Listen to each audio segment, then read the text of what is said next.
Hello, I'm Corey Redderkop, Director of Policy with the Burnaby Board of Trade, and I'm joined by Martin Kendell, who's running in the by-election to join Burnaby City Council. As the Chamber of Commerce in Burnaby, we work to support our local businesses and employers to foster a competitive, sustainable, and successful community. And our mission is really to serve as the catalyst for economic growth, the convener of business and community leaders, and the champions for the interest of our business community here in Burnaby. And that's why in the lead up to the municipal election this month, we're meeting with all the candidates. We've invited all candidates running for the by-election to sit down with us for a brief video so we have a chance to know a little bit more about them, and you as voters have a chance to learn a bit more about your choices in the election. So let's get started. Hi, Martin. Thanks for being here today. Thank you. Thanks for having me. To start off, did you want to take a few moments to share a bit about yourself, your background, your experience, and why you're running for Burnaby City Council? Sure, absolutely. My name is Martin Kendell. I'm 44 years old, lived in Burnaby now for 21 years. I'm married to a wonderful wife named Christy, and we've been married for 14 years. We have two twins, Jack and Emma, who are just about to turn 4 years old. And the reason I'm running is for those two, is that I would like to see them grow up in a safe and clean environment.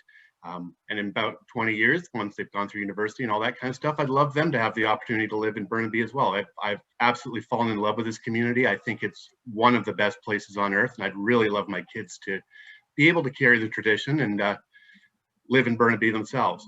As far as what I'm going for here, my number one priority is affordable and sustainable housing. I also have campaign points about better and safer playground equipment and parks.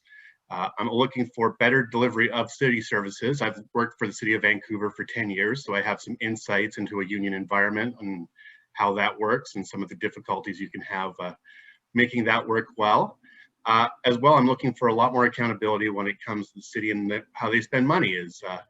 I was a little disappointed that they had a surplus of $129 million this year, and they took it and put it in the bank rather than help taxpayers out, which I think would have been a really nice point to do after the COVID pandemic that we've just gone through.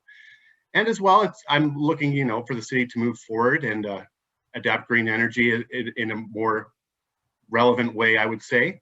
So we have to move on from fossil fuels into other green energy solutions. So I'd like Burnaby to be a leader in British Columbia and Canada when it comes to that.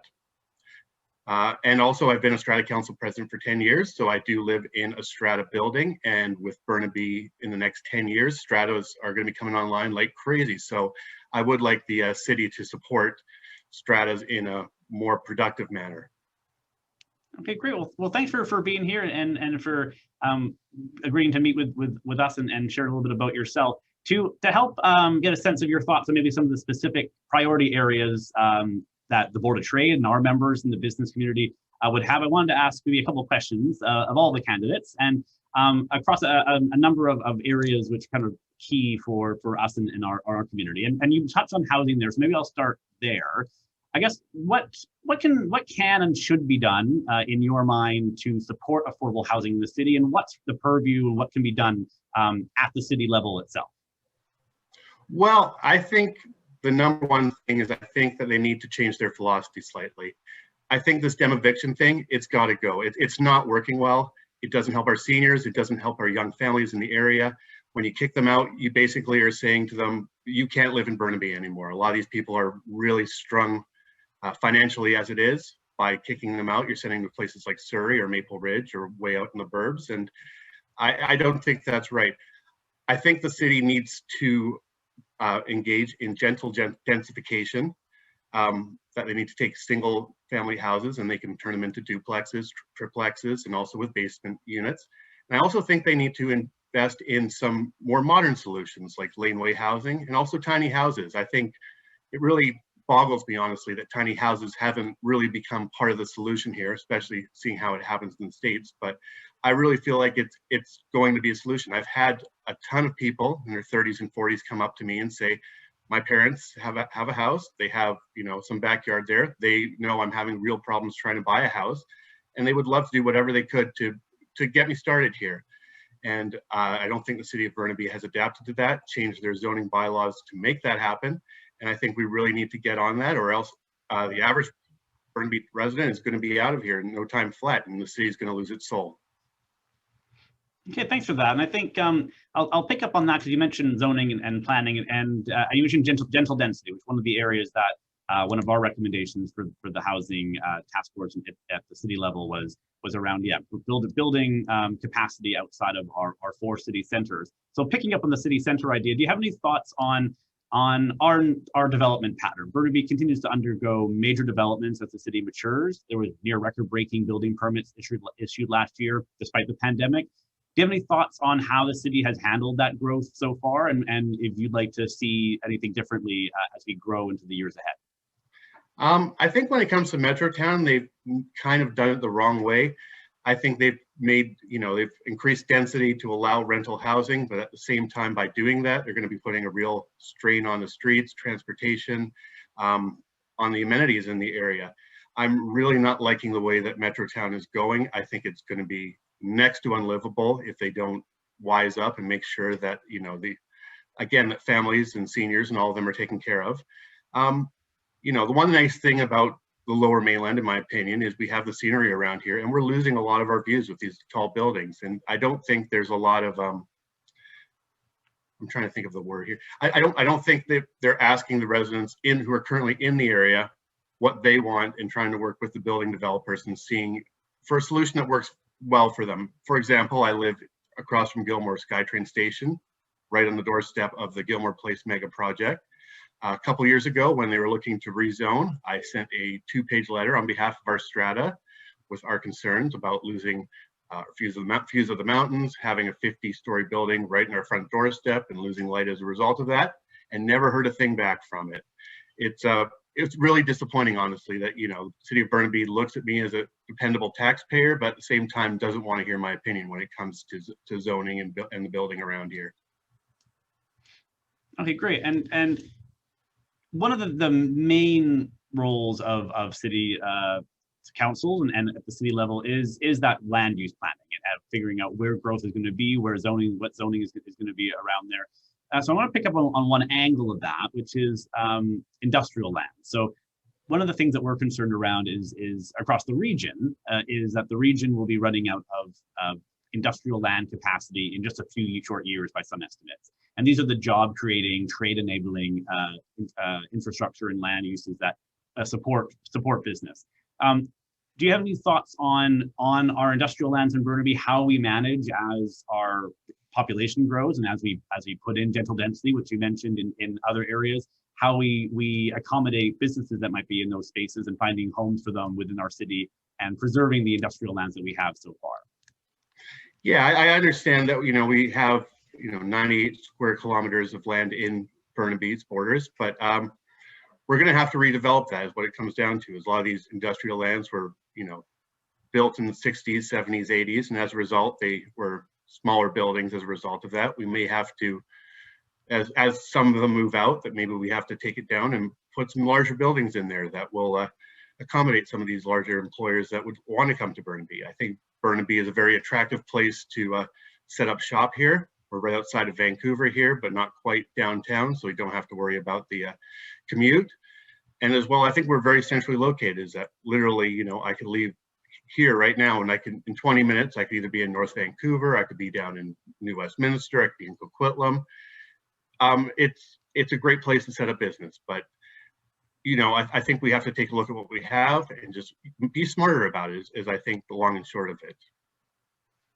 Okay, and I'm going to pick up on what you mentioned there about being able to, Burnaby able to get from Burnaby anywhere, and that's definitely a selling point and an attribute that we propose and promote to businesses looking to locate here is just the central nature of where we are in the region. But building onto that is transportation then, and being able to get around the region, so both kind of through Burnaby, but also within the city. And at the Board of Trade, we had 22 recommendations to the city to improve transportation, which included everything from building more north-south roads, protecting parking hubs in business districts to allow kind of drive to one spot and then walk to other areas, and improving rider amenities and transit routes to get more people onto mass transit. Do you have any thoughts on what your priorities would be for improving transportation, or what you think the city's priorities should be and what you'd bring to council around transportation and traffic? Yeah, so I think we're very lucky that we have 2 SkyTrain routes that go through Burnaby.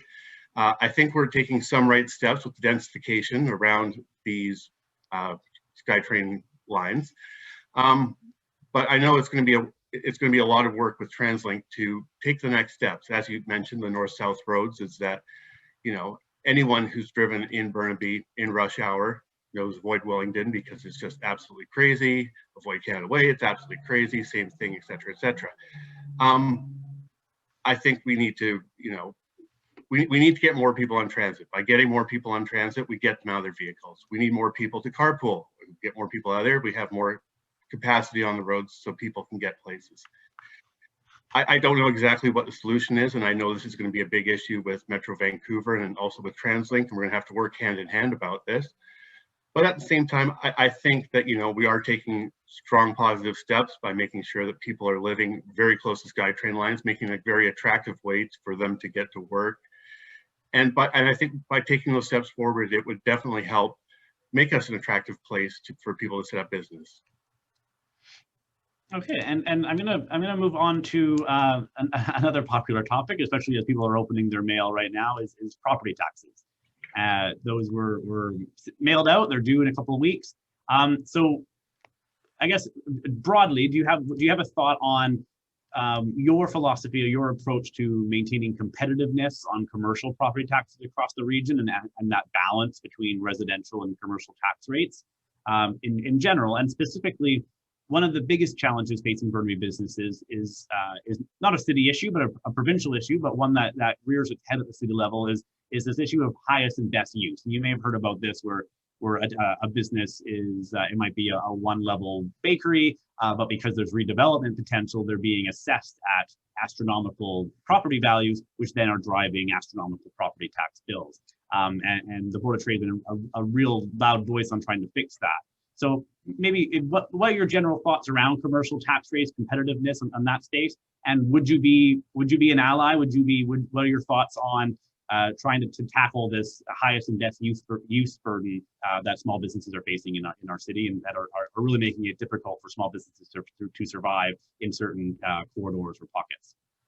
Yeah, when you speak about the best use, I really think that's it's honestly, I think it's atrocious when you're going to somebody who's been here for 50 years and saying, though, because you have a one-story bakery, but you really could have a 6-story bakery, we're going to charge you this much for your taxes. I don't think that's right. I think it should be, your tax rate should be based on the building that's actually there at the time when you're being assessed it. I don't think, saying that this is what it could be and then giving them a higher tax rate, because all you're doing is driving business out of there. By driving the business out of there, yeah, you can tear down the building and get the best use out of it, but I don't think that's right. There have been businesses that have been here for 50, 75 years, and I don't think we should be kicking them out. At the same time, I think there needs to be a lot more accountability at City Hall when it comes to spending. I think that they are making some really questionable decisions about how they're spending their money.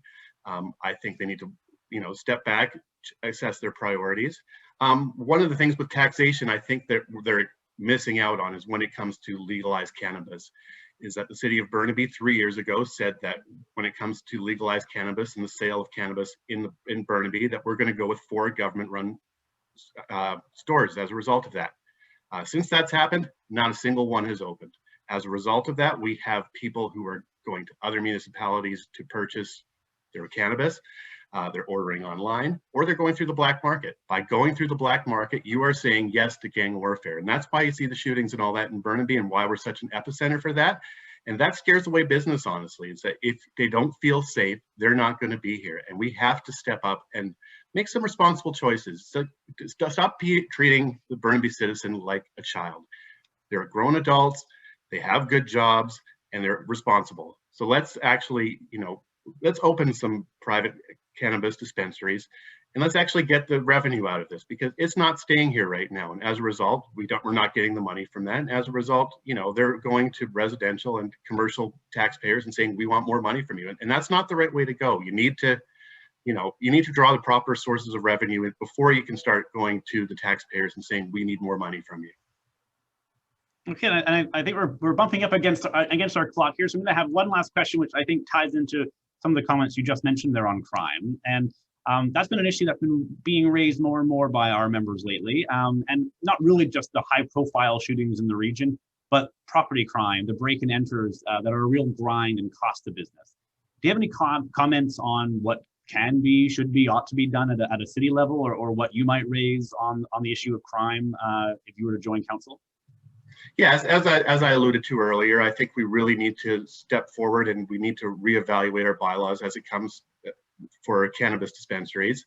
As I said before, we're missing a source of revenue, and as a result, we're basically sending our Burnaby residents to the black market and causing gangs to come here and engage in turf wars, and they're blatantly shooting in parking lots. Nobody, thankfully, has been hurt yet, but it's a matter of time before, you know, a stray bullet hits an innocent bystander. Nobody wants to see that. As far as crime, I think one of the things we need to recognize is that crime is centered on SkyTrain lines around the transit stations as a result of that.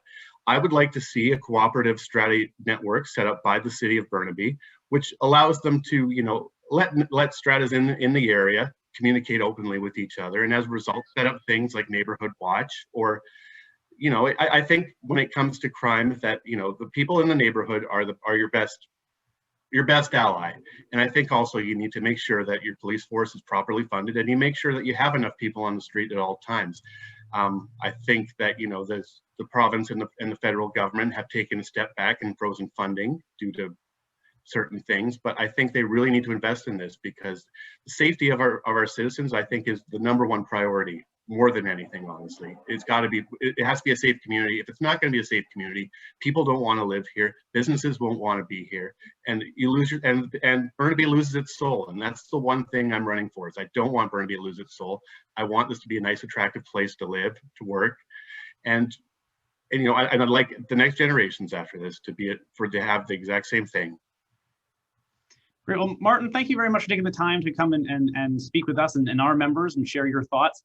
For those watching, make sure you tune into all the videos. We've asked every candidate to come and share their time with us and give a little bit more information so that you have the details you need to cast your ballot at the by-election later this month on June 26th. So, Martin, thank you very much for coming out and speaking with us today.